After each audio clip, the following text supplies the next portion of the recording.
Hello, and welcome to week 2 of Mermay. This video will be focusing on days 8 to 14 of Mermay, which means we will be focusing on the colors Lemon Zest through to Neptune Green.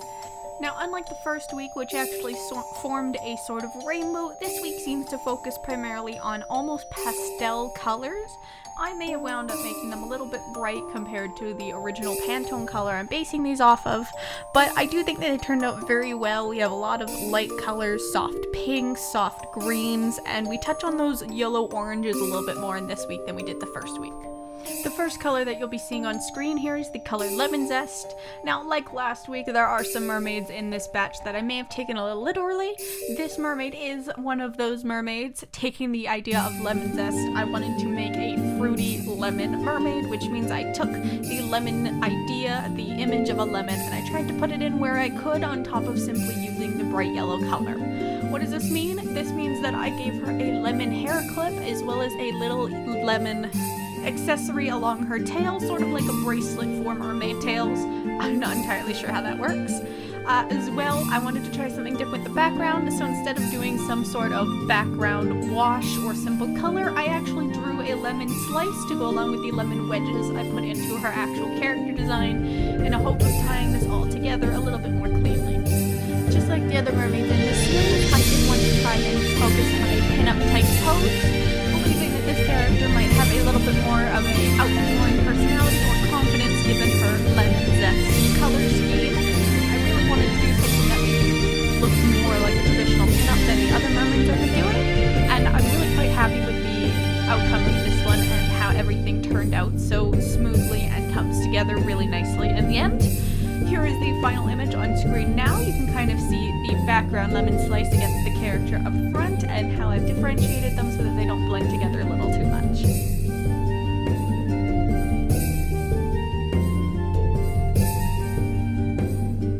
Now, the next mermaid that we are focusing on is the color Apricot. It kind of sticks into the fruit colors just like the last one did. However, this one I felt had a little bit more of an energetic color to it as opposed to the yellow, which means for this mermaid I wound up making her a little bit more of an athletic mermaid. Trying to diversify in my body types, my skin tones, and my character designs. That means that I wanted a slender, more athletic and fit body type and a little bit more of an energetic pose as opposed to the traditional pin-up pose from last month.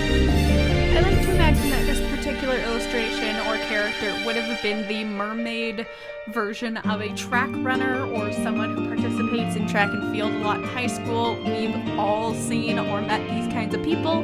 They're petite, skinny, has that little bit of muscle and a little bit of ab, and they almost look like the perfect body type. Now, I personally think that I maybe made her a little bit too skinny, and I don't know if that's my own stylization or simply the way that I still need to practice my anatomy. I think overall, as an illustration, I'm happy with how it turned out. I quite enjoy the little details I gave her, like the freckles and the side shaved hairstyle. My mind is completely blanking on what to call that. The shading probably could have been pushed a little further, but I think it was a fun pose as well. I really have a strong line of action, which means from her head to her tail, it is a simple curving line that looks straight and offers motion, and I really think it captures that energy that I felt from the color initially. Now, our third color, bringing in day 10, is a color called Mauve Glow or Mauve Glow. I call it Mauve. It's M-A-U-V-E. There's a really soft reddish pink color that I found was rather fun and playful. I didn't really get a real vibe from it like the other reds and pinks where it's like soft or it's flirty or it's confident. This one just kind of came off as very grounded, very fun, very light. So the pose that I had worked off of from the reference pose was really kind of simple, a little more on the pin-up side, and then as I worked, mixing the color with the reference pose, I came up with this fun, confident, bouncy character, and I quite love how it turned out. Between the curves and the rolls, and then all of the bounce that I added into her hair, I believe that this character is a very confident, outgoing, person. She loves her body, she loves her appearance, and she doesn't really do anything except accentuate the parts that she loves. Everything about her is big and round and bouncy, and that's kind of what I got from this color, and I think this is one of my favorites to come out of this week. But let me know what your favorite is down below, as I'm fascinated to see what everyone else likes and which one your favorite was to come out of this week's series of mermaids. Now, day 11, I did have a little bit more of a problem with, not because of any kind of pose struggles or any kind of coloring struggles. No, day 11, I had a little bit more problem because I actually had a friend of mine who was my inspiration for this. I still had to look up some reference poses. I still used the base color, which is rose quartz, but this friend of mine was the inspiration behind the character, and I really wanted to try and capture her essence in this mermaid as opposed to the other mermaids where they were just designs that came off the top of my head. I had her reference picture up on the side, and I was trying my very best to find a pose that worked well with the personality that I knew from her and the kind of aura that she gives off. And it took me a while to find a pose that I was happy with, but I am finally happy with this little flowy, bouncy pose that winds up being the final.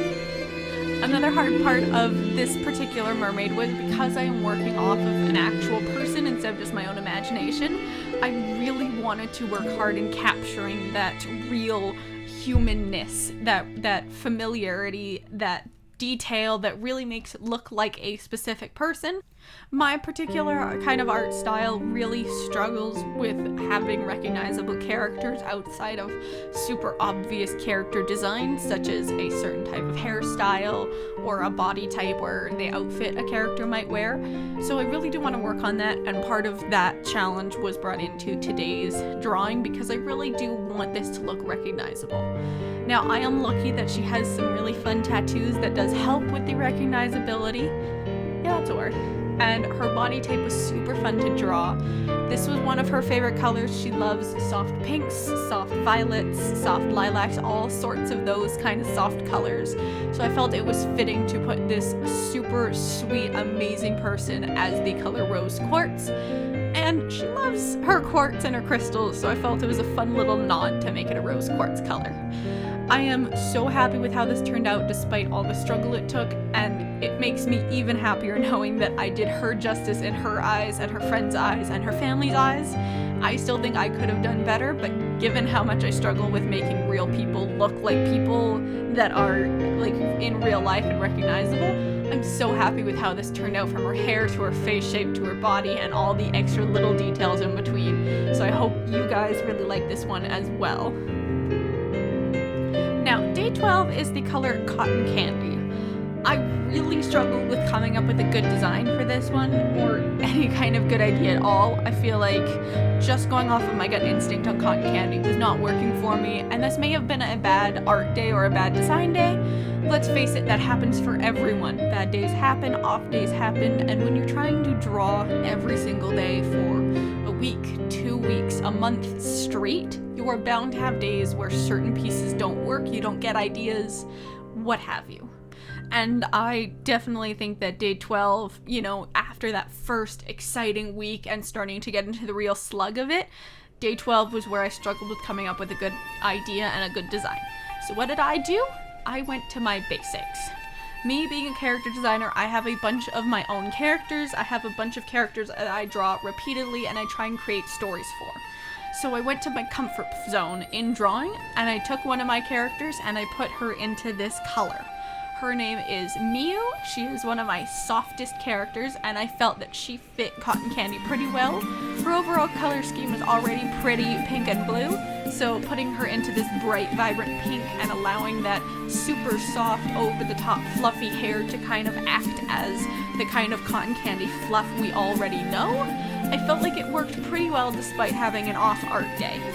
I also added a blue background instead of a regular Pantone background to match the rest of the art because it's Cotton Candy. You need to have that pink and that blue contrast even if it's not the color prompt, it's the word prompt. So that one was a little bit more tricky, but I'm still pretty happy with how it came out. Now the color Serenity was day 13 and it's already started on the screen here for you. Now Serenity, I didn't really have much to go off of in terms of the word or the color. I kind of had to do a little bit of looking at what other people were doing for this color, and I thought that, you know, serene, calm Serenity, it kind of flowed in my mind that way. And usually when you see this kind of subtle, washed out blue, you kind of think of water, you think of jeans, you think of relaxed. Now, I've noticed that at this point, a lot of my character designs for this mermaid challenge were starting to look kind of similar. They all had decently long hair, they all had decently feminine appearances, and while I am not the best at doing diversity, I wanted to start reminding myself to do more different mermaids. What do I mean by different? I mean doing alternative, doing punk, taking those features that maybe not everyone enjoys or finds super feminine or mystical or magical, and putting them in a mermaid. So what did I do? I took an alternative style, maybe not as alternative as I could have been, but I took an alternative style and I put it into a serene pose. Once again, I did use a reference picture for this pose. This was not something that came out of the top of my head, but I love how it turned out. For the alternative nature, I did give her lots of piercings. I gave her a shaved side for her hair, short hair, but I made her happy. She was calm and at peace with how everything was working, and I really love how that one turned out. Now, finally, we have reached day 14, which is the last drawing of week 2 for Mermay. The color prompt for this day was Neptune green, and before you say anything, yes, I do know that the prompt meant Neptune as in water and ocean and all of that kind of stuff. It is a Neptune green, supposed to be the water, and it's mermaid. But I didn't think of that initially. A lot of these prompts, I am trying not to think too hard and just let my creativity flow. And when I saw the word Neptune, my dorky brain immediately thought of space and the planet Neptune. Now, my personal favorite planet is torn between Saturn and Jupiter. I love them both. Neptune is certainly not up there, but it is very similar to Saturn, except with more of a blue overall color scheme. Now, the color prompt was Neptune green, so I did have to focus more on that, but I took that green and put a space theme on it. In an attempt to make it look like the planet Neptune, which I did bring up reference pictures for, I gave her a little bit of a darkened vitiligo,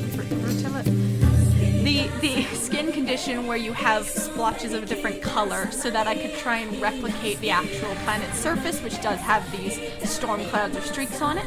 I also gave her a space tattoo, a little bit of a detail on her tail, and glasses that I actually own. And a lot of people may associate with space or nerdiness or whatnot, but I found it looked really good on her.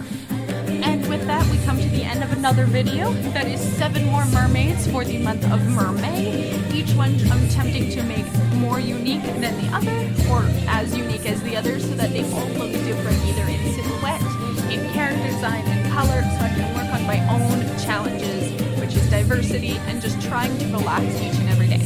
I am beyond happy with the fact that I've made it to week 2 consistently, and the fact that I've made 14 mermaids already. I certainly have ones that I'm more proud of than others, but I would love to hear which one you like more out of this week down in the comments below. And if you have any suggestions for character designs or poses for future mermaids, let me know down there as well, so that I can actually shout you out and get some more inspiration for next week. I hope everyone stays safe and you enjoyed this little batch of mermaids. Leave a like if you did, and I will see you guys next week with 7 more mermaids. Bye!